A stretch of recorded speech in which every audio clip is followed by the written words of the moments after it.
하나님의 말씀은 이사야 22장 1절에서 14절입니다. 이사야 22장 1절 환상의 골짜기에 관한 경고라. 너가 지붕에 올라가면 어찌함인고. 소란하며 떠들던 성, 즐거워하던 고리여, 너의 죽임을 당한 자들은 칼에 죽은 것도 아니요 전쟁에 사망한 것도 아니라. 너희 가는들도 다 함께 도망하였다가 활을 버리고 결박당하였고, 너희 멀리 도망한 자들도 발견되어 다 함께 결박을 당하였도다. 그러므로 내가 말하노니 돌이켜 나를 보지 말지어다. 나는 슬피 통곡하겠노라. 내 딸 백성이 패명하였으므로 말미암아 나를 위로하려고 힘쓰지 말지니라. 환상의 골짜기에 주 만군의 여호와께로부터 이르는 소란과 발핌과 혼란의 날이여, 성벽의 무너뜨림과 산악에 사무쳐 부르짖는 소리로다. 엘람 사람은 화솔통을 메었고 병거탄 자와 마병이 함께하였고, 기르 사람은 방패를 드러냈으니 병거는 내 아름다운 골짜기에 가득하였고 마병은 성문에 정렬되었도다. 그가 유다에게 덮였던 것을 벗기매 그날에야 내가 숲을 곳간의 병기를 바라보았고, 너희가 다윗성에 무너진 곳이 많은 것도 보며 너희가 아랫못에 물도 모으며 또 예루살렘의 가옥을 개수하며 그 가옥을 헐어 성벽을 견고하게도 하며, 너희가 또 엣못의 물을 위하여 두 성벽 사이에 저수지를 만들었느니라. 그러나 너희가 이를 행하신 이를 앙망하지 아니하였고 이를 옛적부터 경영하신 이를 공경하지 아니하였느니라. 그날에 주 만군의 여호와께서 명령하사 통곡하며 애곡하며 머리털을 뜯으며 굵은 배를 띠라 하셨거늘, 너희가 기뻐하며 즐거워하여 소를 죽이고 양을 잡아 고기를 먹고 포도주를 마시면서 내일 죽으리니 먹고 마시자 하는도다. 만군의 여호와께서 친히 내 귀에 들려 이르시되 진실로 이 죄악은 너희가 죽기까지 용서하지 못하리라 하셨느니라. 주 만군의 여호와의 말씀이니라. 오 하나님 아버지, 은혜를 감사합니다.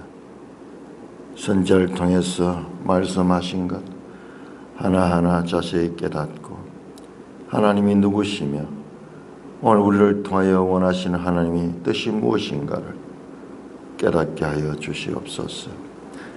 예수님 이름으로 감사하며 기도드리옵나이다.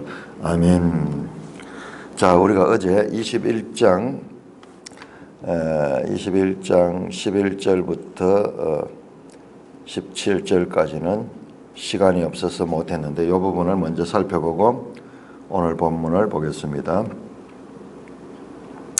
자, 21장은 해변 광야에 관한 경고라 그러면서 바벨론의 멸망에 대한 심판이 선언되었습니다. 9절에 보니까는 함락되었도다 함락되었도다 바벨론이요. 자, 이 바벨론의 멸망은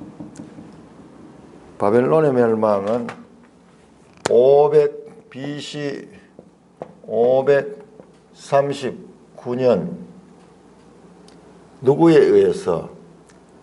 메데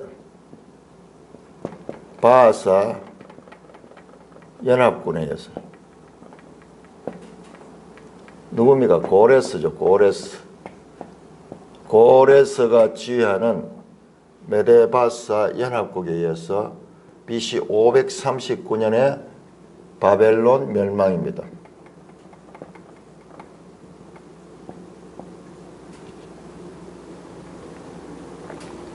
지금 이사야 시대는 BC 700년대인데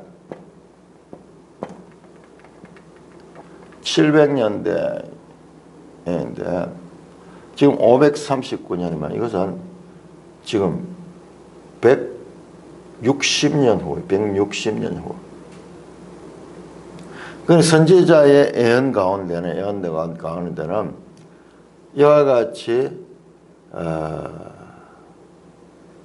장차 일어날 예언들인데 가까운 예언에서부터 먼 예언까지 여기에 동시에 나온다. 이 우리 예언사를 볼 때의 예언서의 특징입니다. 자, 우리가 이 그림을 그린다 그러면은 이렇게 먼 산이 있으면은 이게 우리가 앞에서 봤을 때 이 먼 산이 그냥 한 면으로 보입니다. 한 면으로 보입니다. 정면을 볼 때. 그러나 이 먼 산을 측면에서 보게 되면은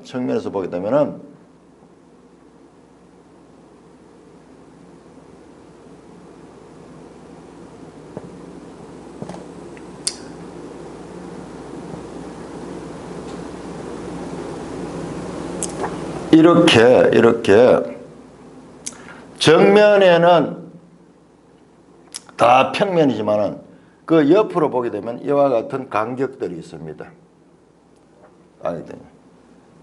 이게 이제 시간의 간격인데 선지자들의 예언은 장차 되어질 일이지만은 그것이 구체적으로 어떤 것이 앞에 있고 어느 것이 뒤에 있는지는 선지자들 자신도 잘 알지 못하고 하나님께서 주어진 말씀으로 그냥 조금 모호하게 제시됩니다. 모호하게.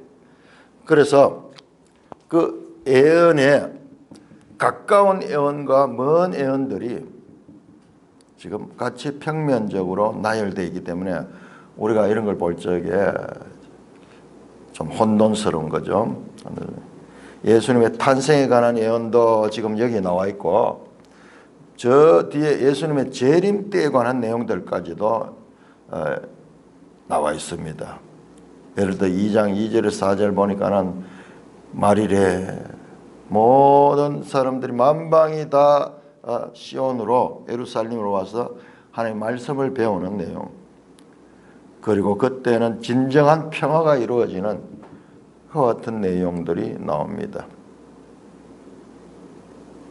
선지서의 앞날에 관한 예언은 이렇게 평면적이다.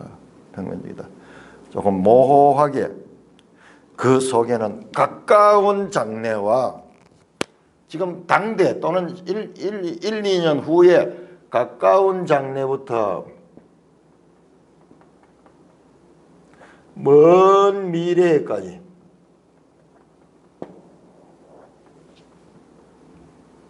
예언이 평면적으로 선포되어 있다. 그래서 지금 가리키고 있는 이 예언이 가까운 장래를 가리키니까 그 다음에 중간 정도 미래를 가리키는 거가 안 그러면 저 먼 미래를 가리키는 것인가를 이것을 우리가 잘 분별해야 되는데 그걸 베드로전서 1장 10절 11절에 그렇게 나왔죠. 이 선지자들이 말한 것들이 이게 어느 때 누구를 가리키는 건지 자세히 상고했다. 연구하는 거예요. 자, 이걸 보면은 그러니까는 이 바벨론의 멸망에 대한 것은 적어도 100수십 후에 일어날 일인데 아직까지 이 이사야 시대는 바벨론이 그렇게 흥하지도 않았는데 바벨론의 멸망까지도 이미 나타나고 있는 것을 우리가 볼 수 있습니다. 자, 그럼 11절부터 두마에 관한 경고라. 이 보통 우리 이 성경 조성에는 이 두마를 그냥 에돔과 같은 나라로 그렇게 보는데 우리 지도 226쪽을 한번 볼까요? 지도 226쪽을 보시면은 두마가 따로 나와요. 자, 두마 바벨론 영역에 들어가 있죠. 바벨론이 점령한 장소입니다. 이게 이 아시리아 때는 이 아라비아 이쪽에는 손대지 않았어요. 이쪽에 손대는데 그 바벨론 시대는 더 아라비아 이쪽으로까지 더 영토가 확장됩니다. 확장. 자, 우리 한번 볼까요? 212쪽 한번 봅시다. 212쪽 아수르 제국은 이 사막 쪽, 이 두마, 데마 이런 쪽은 점령하지 않았는데 이 바벨론 때는 이 두마, 데마 이런 쪽도 다 점령이 됐습니다. 자, 그래서 이 내용은 바벨론이 지금 이 1절에서 10절까지는 바벨론의 멸망, 그 전성기에 바벨론이 멸망하는 것이 나왔고, 그 다음에 11절은 바벨론에 의해서 이 점령당했던 두마에 관한 경고가 나옵니다. 두마는 아라비아 사막에 있는 곳이죠. 자, 이 두마는 아라비아의 오아시스 지역입니다. 오아시스 지역. 이곳은 바벨론에서 바벨론 사람들이 에돔과 애굽으로 가는데 여기에 길이 있어요. 길이 동서무역로가 있어요. 여기로 쭉 내려오면은 바벨로니아에서 두마로 해서 이 에돔으로 가는 길인데 이것은 에돔에서 저 위로 올라가는 왕의 대로에 비해 가지고는 이 교통로가 잘 돼 있지는 않는 것 같아요. 그래서 이 통행이 비교적 적은 편인데, 그리고 이 사막길을 간다는 것이 얼마나 어렵겠어요. 그렇지만은 길이 있다. 그래서 이 길을 가면 에돔에 가면은 여기에서 저 애굽에서 올라오던 그 왕의 대로와 그 다음에 이 바벨로니아에서 두마를 거쳐서 오는 이 동서무역로가 교차하는 지역이 나와요. 교차하는 지역.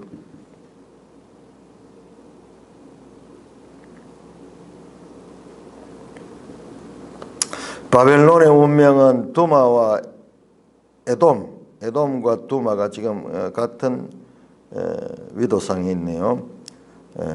그래서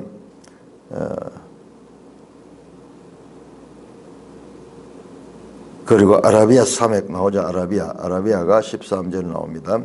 자, 요 배경을 생각을 하면서 보겠습니다. 두마에 관한 경고라. 사람이 세일에서 나를 부르되, 세일은 여기 에돔에 있는 산이죠. 그러니까는 이 두마도 에돔으로 같이 이렇게 지금까지 많이 봐왔는데, 최근에 이 성경 신학자들은 이 두마를 아라비아의 이 곳으로 봅니다. 세일에서 나를 부르되 파수꾼이여 밤이 어떻게 되었느냐. 파수꾼이여 밤이 어떻게 되었느냐. 자, 앞에서 이사야는 파수꾼처럼 역할을 합니다. 8절에 보니까는 파수꾼이 사자같이 부르짖기를. 이사야는 자신이 지금 파수꾼이 된 것처럼 그렇게 망대 위에서 지금 이 파수하고 있는데, 저 적병이요, 마병대가 상상이 오는 거예요. 이게 메데바사의 연합군이 바빌론을 멸망시켜서 오는 그와 같은 것입니다. 지금 이번에는 파수꾼이 되는 그 새벽을 기다리고 파수꾼이 그 파수하고 있는데 묻습니다. 파수꾼이여 밤이 어떻게 됐느냐. 파수꾼이여 밤이 어떻게 되었느냐. 파수꾼이 이르되 아침이 오나니 밤도 오나니 내가 물으라 그덕 물으라 너희는 돌아올지니라 하느라. 이 두마 사람들도 이 바벨론의 공격에 의해서 어두운 시간을 보내고 있습니다. 어려운 시간을 보내고 있습니다. 그래서 언제 이와 같은 고난의 시기가 끝날 것인가를 파수꾼에게 묻습니다. 그런데 파수꾼의 대답이 아침이 오지만은 밤도 온다. 아침만 오는 것이 또 밤이 또 온다. 밤이 어떻게 되었느냐. 이 고난의 시간이 언제 끝나느냐. 언제 끝나느냐. 그런데 아침이 오지만은 또 밤이 온다. 또 밤이 온다. 네가 물으라거든 물으라. 너희는 돌아올지니라 하였더라. 이 어둠의 시간에 너희는 회개하고 돌아오느라. 하나님께 묻고 너희는 돌아와야 된다.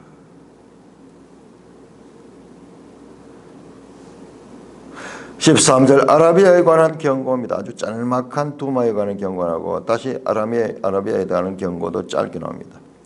데마 땅의 주민들아. 자, 데마 지도 226쪽에 보니까 데마 나오죠. 두마 밑에 저 데마가 나옵니다. 전부 다 이쪽은 아라비아 쪽에 그 말입니다. 데마 땅의 주민들아, 물을 가져다가 목마른 데 주고 떡을 가져다가 도피하는 자들을 영접하라. 무슨 말이냐? 이 간접화법이죠. 그림입니다. 왜 데마 사람들이 그 사람들에게 목마른 자에게 떡을 주고 도피하는 자에게 영접해야 되는가? 이게 바벨론이 바로 이와 같은 연합군에 의해서 멸망해서 바벨론에서 피난해서 도망가는 사람들, 피난해서 도망가는 사람이 이 아라비아를 거쳐가지고 이 데마를 거쳐 지나가는 거예요.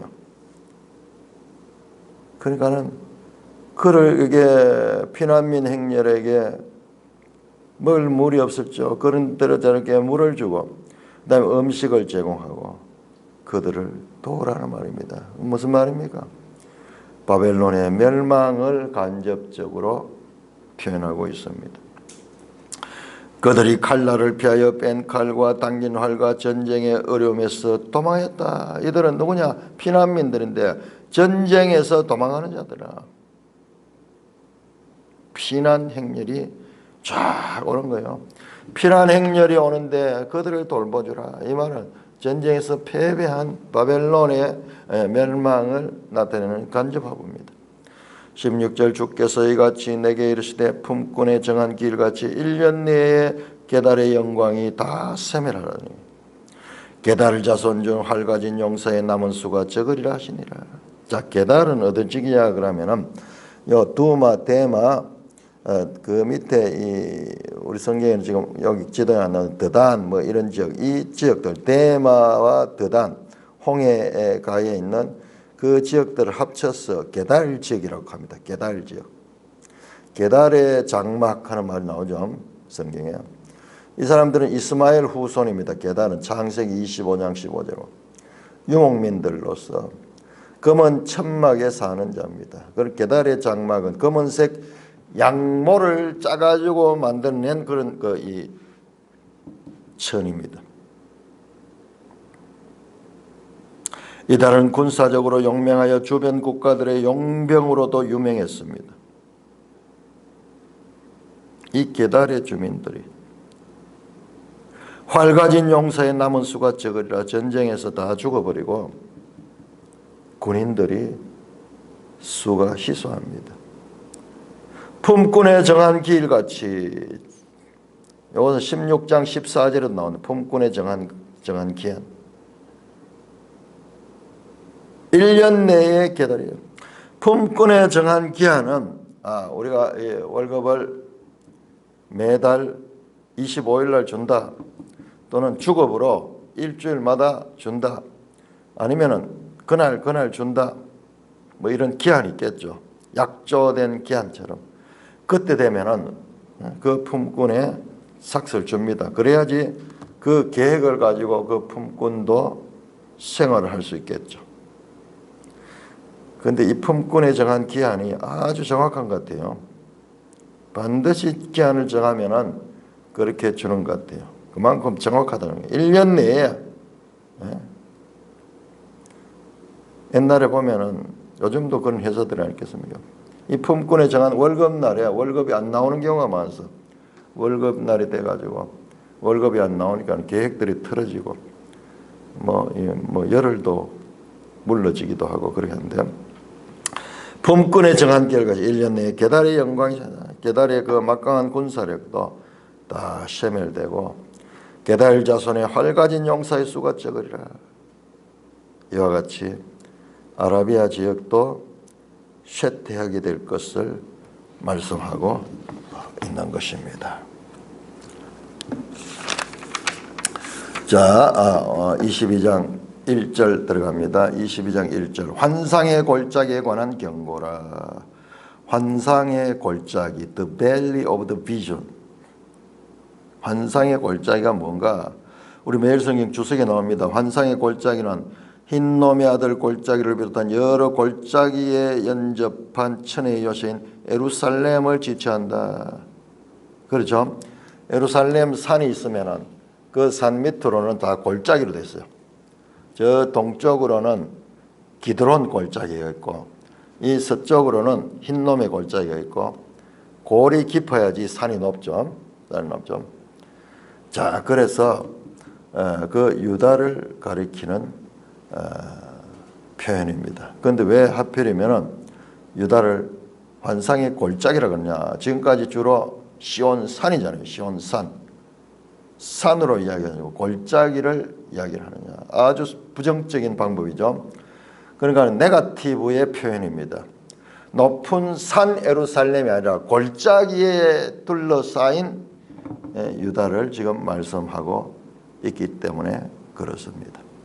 이 표현도 21장 1절에 해변 광야에 관한 신탁이라 하는 말씀과 마찬가지로 좀 모순적인 것과 같은 표현이에요. 해변 광야, 해변은 바다잖아요. 바다에 무슨 광야가 있어요. 그런데 환상 골짜기도 마찬가지로 환상을 보기 위해서는 비전인데 비전을 보기 위해서는 먼 산꼭대기 있어요. 산꼭대기 있어야지 멀리 보일 수 있습니다. 그런데 골짜기 있으니까 보일 수가 없잖아요. 골짜기가 눈앞에 딱 가로막고 있으니까 멀리 볼 수 없잖아요.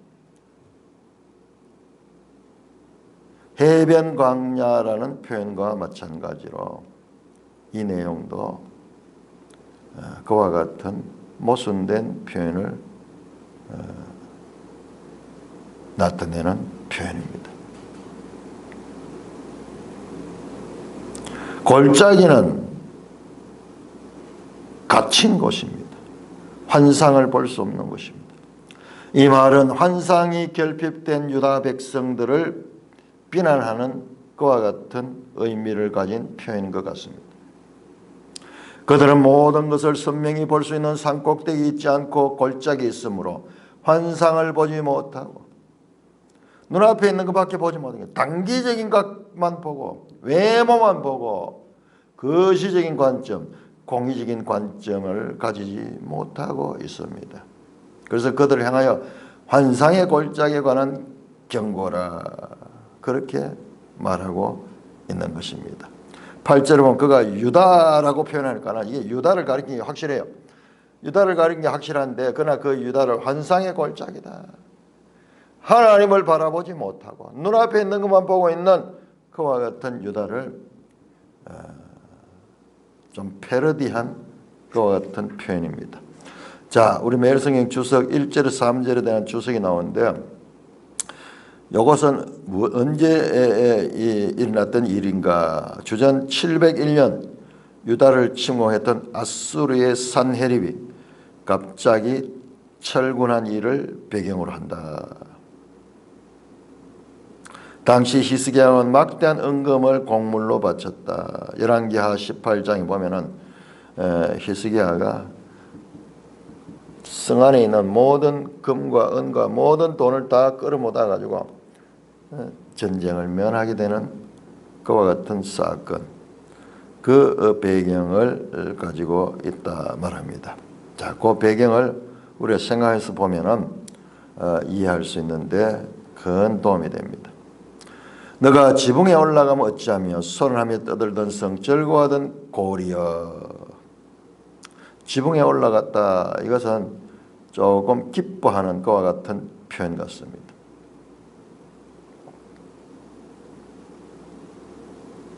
그래서 소란하고 떠드는 성, 즐거워하던 골. 위협이 왔다가 물러가 버리는 거예요. 히스기야가 돈을 바쳐가지고 그렇게 와서 그 위협을 모면했습니다. 그러니까는 두려움의 사이에 있다가 적군이 물러가니까 얼마나 기뻐하겠습니까? 그러나 너희들의 기뻐함은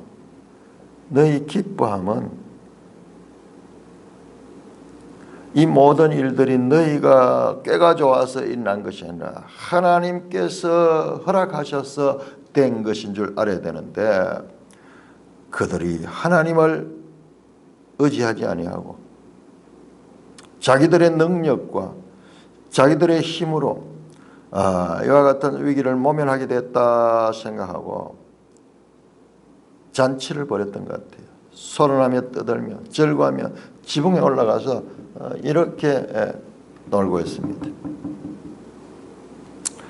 경고가 들어갑니다. 너희 죽임을 당한 자들은 칼에 죽은 것이 아니요 전쟁에 사망한 것도 아니라 너희 가는들도 다 함께 도망했다. 활을 버리고 결박을 당하였고. 자, 우리가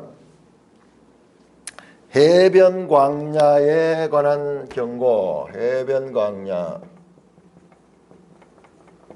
요거 바벨론이라죠. 바벨론 멸망. 바벨론을 가집니다. 여기 환상의 골짜기.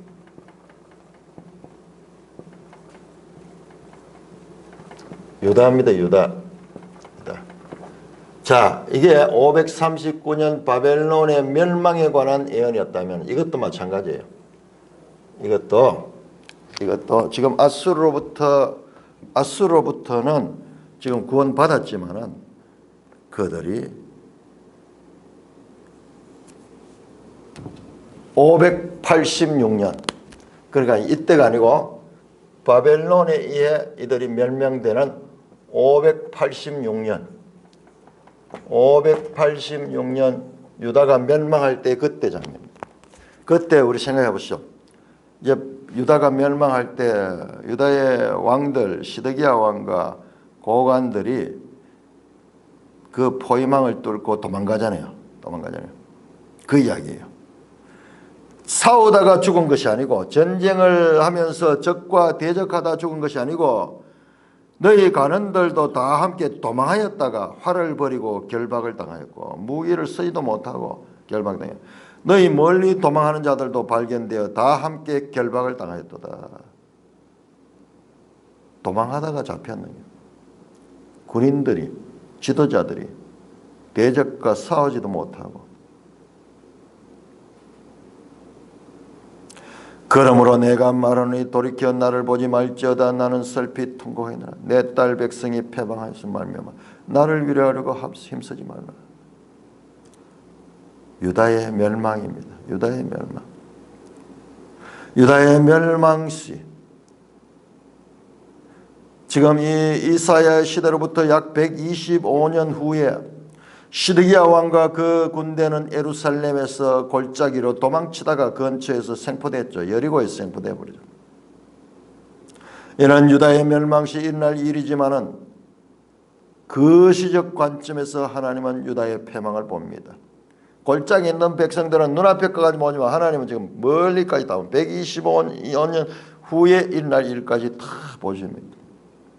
그리고는 그 유다의 패망을 애통합니다. 유다는요 722년 북이스라엘은 멸망하고 자기들은 살아남았을 적에 그들은 회개하고 하나님께 나아가야 됨에도 불구하고 더욱더 교만해졌어요. 하나님이 우리와 함께 하신다. 저 하나님을 버린 저 북쪽 이스라엘 멸망하지만 예루살렘의 성전을 가지고 있는 우리는 하나님의 보호하심으로 영원하다 하는 더욱더 하나님께 회개하지 아니하고 더욱더 교만했고 선민사상에 고치되어 있었던 거예요.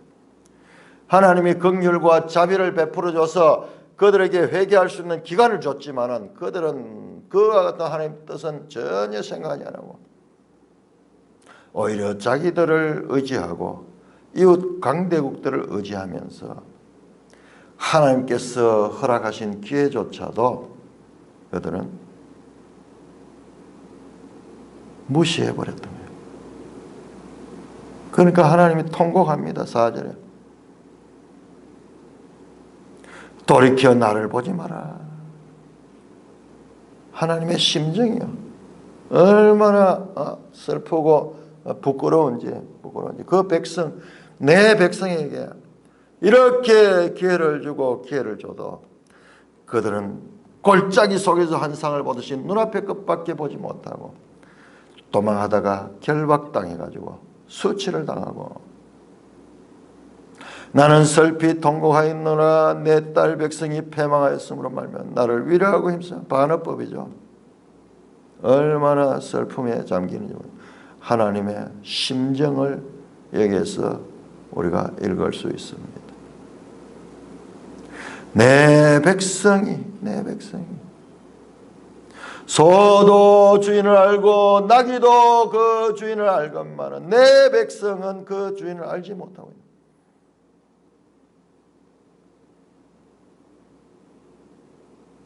하나님의 슬픔,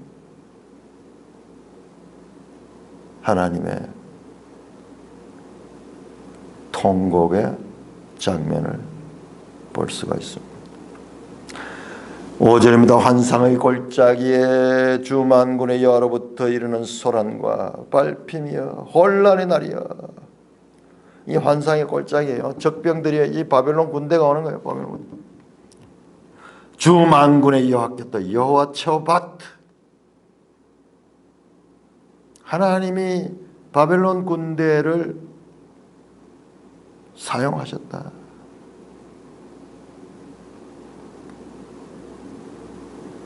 그래서 소란과 발핌과 혼란의 날입니다. 성벽의 무너뜨림과 산악에서 사무쳐 부르짖는 소리라. 바벨론 군대가 와서 예루살렘을 멸망시키는 그와 같은 장면을 그리고 있습니다. 엘람 사람은 화살통을 메었고 병거탄 자와 마병이 함께하였고 기르 사람은 방패를 드러냈다. 엘람, 바사를 가리킵니다. 기르 사람은 메대를 가리킵니다. 메대 바사의 연합군이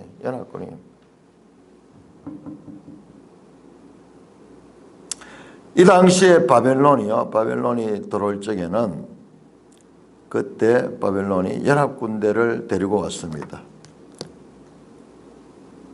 그 연합군대 안에는 엘람 사람과 기르 사람 출신의 용병들도 있었습니다.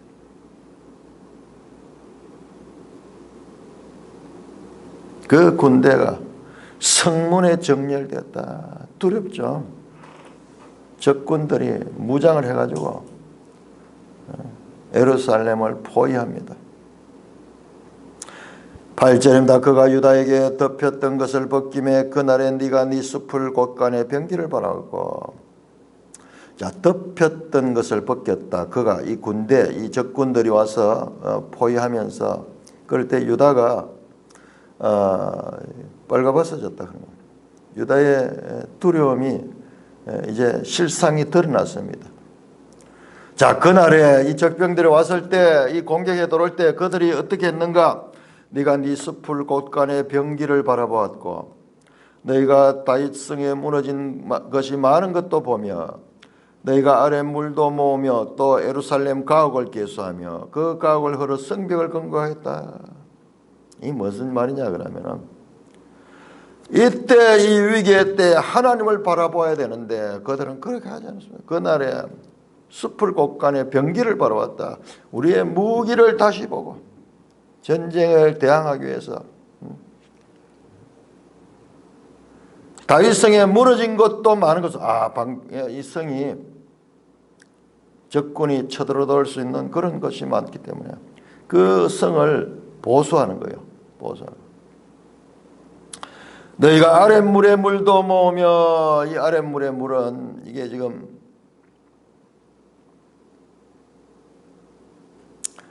이 예루살렘 산에는 물이 없잖아요. 그래서 그 물을 끌어들여 가지고 전쟁을 하려고 그러면은 식수가 보장이 돼야 되기 때문에 그래서 그 전쟁에 대비하는 거예요. 자, 역대하 32장 한번 볼까요? 역대하 32장. 역대상하에는 열왕기에 없는 중요한 내용들이 자세하게 나오고 있습니다. 역대하 32장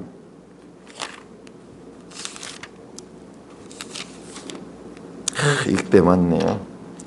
32장 4절 보시면은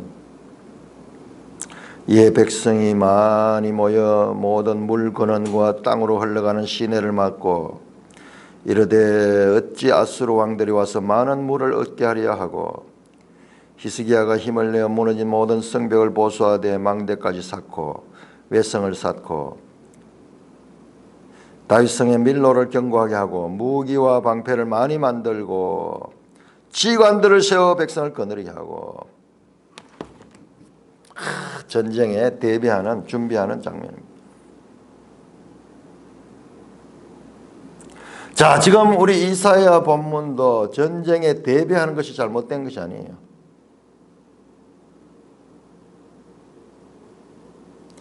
전쟁에는 대비하지만 하나님에 대해서는 전혀 생각하지 않는 거예요. 히스기야는 다릅니다. 히스기야 보세요. 8절 다 준비를 한 다음에 32장 8절에 그와 함께하는 자는 육신의 팔이요 우리와 함께 하시는 우리의 하나님 여호와시라. 반드시 우리를 도우시고 우리를 대신하여 싸우리라 하며 백성이 유다 왕 히스기야의 말로 말미암아 안심하니라. 히스기야 때는 이렇게 했는데 지금 이 시드기야 때 망할 때는 그렇게 하지 않았어요. 그렇게 환상의 골짜기에 갇힌 자들처럼 자기만 살려고 지금 도망가다가 포로로 붙잡히는 거예요. 전쟁을 준비를 하는데 전쟁만 준비하고 그게 뒤에 나옵니다. 10절에 예루살렘의 가옥을 계수하며 예루살렘 집을 계수해가지고 그 가옥을 헐어 성벽을 견고하게 하고 전쟁에 필요한 그러한 이 길을 만들고 이렇게 해서 어떤 가옥은 헐어가지고 그 헐은 그 성벽에 헐은 그런 재료를 가지고 성벽을 더 견고하게 하는데 그렇게 사용했다. 너희가 또 잇몸물을 위하여 두 성벽 사이에 저수지를 만들었다. 성벽과 성벽 이중 성벽 사이에 저수지를 만들어 물을 확보해 가지고 오랫동안 전쟁을 해도 식수를 사용할 수 있는 전쟁에 대비를 했다. 자, 문제는 여기 나옵니다. 그러나 역전접수입니다. 너희가 이렇게 적과 전쟁을 위해서 무기를 정비하고 성을 다시 정비하고 물을 다 준비했지만은 그러나 너희가 이를 행하신 이를 앙망하지 아니하였고 이 일을 애적부터 경영하신 이를 공경하지 아니하였다.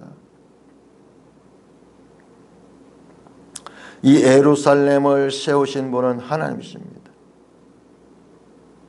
그 하나님을 바라보지 아니했다. 앙망하지 아니했다. 8절에 병기를 바라보았고 11절에 하나님을 바라보지 않았다. 앙망하지 않았다. 이게 의도적인 표현이에요. 하나님을 바라보지 않고 무기만 바라보았다. 이 일을 애적부터 경영하신 이를 공경하지 않았느니라. 하나님은 세계를 경영하시는 경영자이신데 하나님은 공경하지 않고 하나님은 앙망하지 않고 눈앞에 보이는 현실에만 급급하고 있는 유다에 대해서 하나님의 탄식 소리가 나옵니다. 하나님의 속마음이 그대로 나오는 거죠.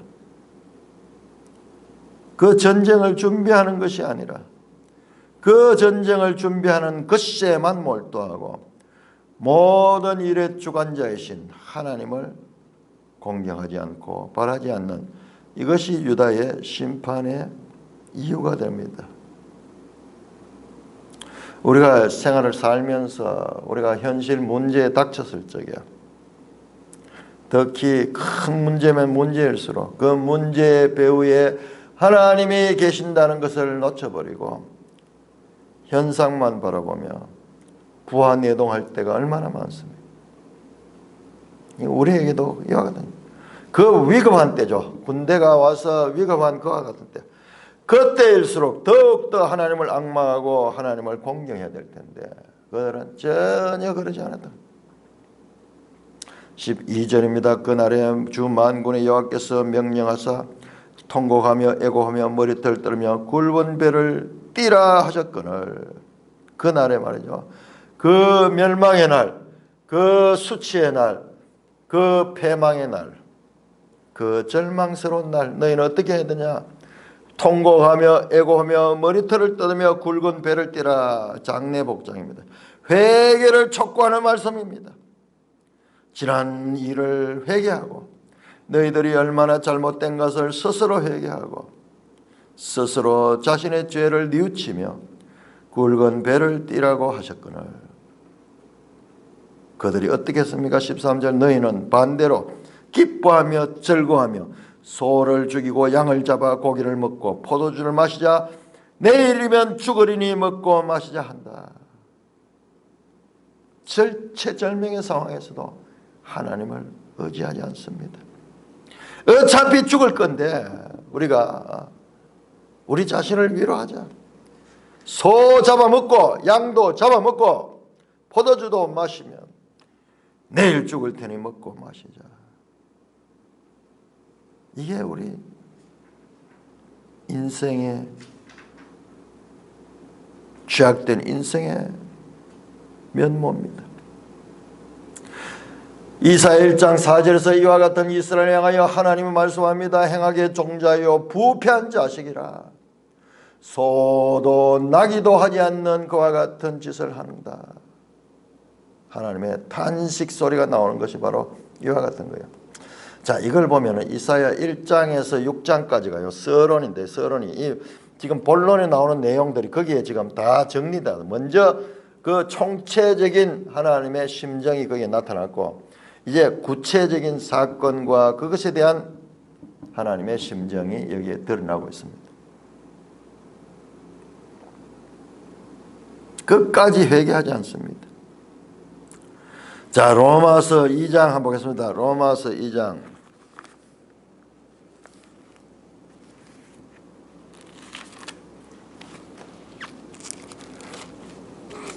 로마서 2장 4절에서 5절, 2장 4절 5절.